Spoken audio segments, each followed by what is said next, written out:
We had Priti Patel as Home Secretary, talking tough year after year, but effectively delivering nothing. We've now got Suella Braverman talking tough, but can she deliver?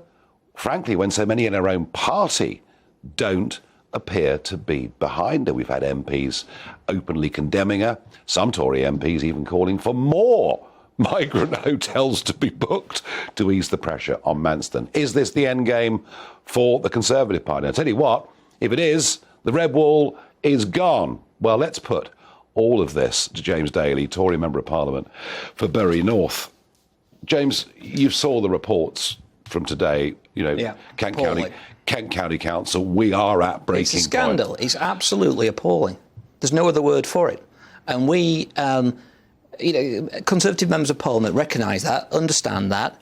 We think we've got the Home Secretary who's got the I know Suella very well. She's got the determination. She wants to solve this problem. She wants to come up with a radical solution to it, to take the action that's needed.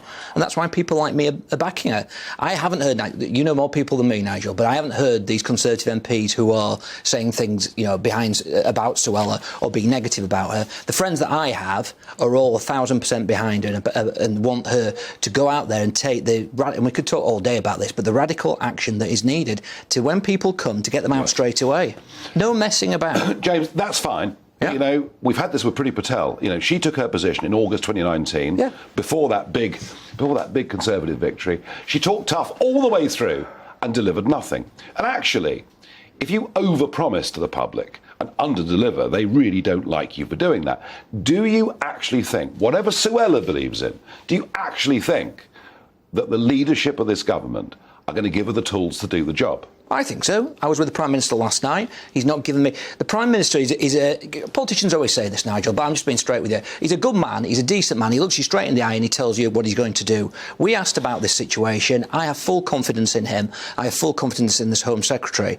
I don't think we underestimate... I don't know whether you call it the blob or whatever it is. Yeah. The general national, should we say, centre-left media...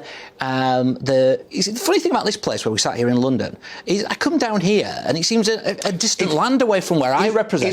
Is it not more disconnected on this issue than it's ever been? Completely. I think there's a determination by this sort of group of people who generally run our country behind the scenes to try and stop this Home Secretary in particular from taking the action that they know that she will take. I can't believe, Nigel, I can't believe, I was looking at the headline in the Times the other day, they were complaining about the words that Suella was using. You've just highlighted that we've got people running amok in the Channel. We've got 12,000 Albanians coming over this year. We've got kids who can't go to school. We've got all sorts of things happening. And all the national media can do is concentrate on words used in Parliament. I get all of that. Yeah.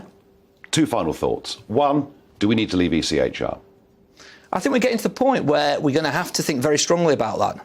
I was, as a lawyer, as somebody who believes in that, I've always been very reluctant in respect of that. But the situation is too serious. We're spending £5.6 million a day on hotels just to house small boat crossing asylum seekers. Something has got to happen to protect the country's national interest and our security interest.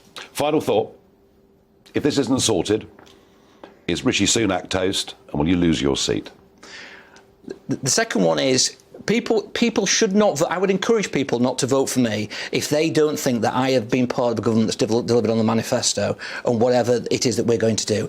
I think, obviously, the situation is that for the Conservative government, if we don't get on top of this, things are going to be a lot more difficult. But don't let's kid ourselves, Nigel. And the whole time I've been an MP, I've not received one email or correspondence about Keir Starmer.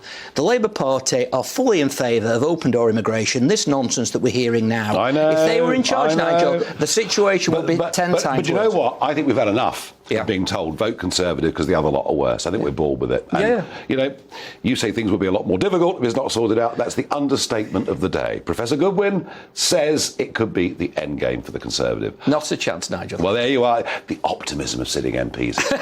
It's quite wonderful. Reality.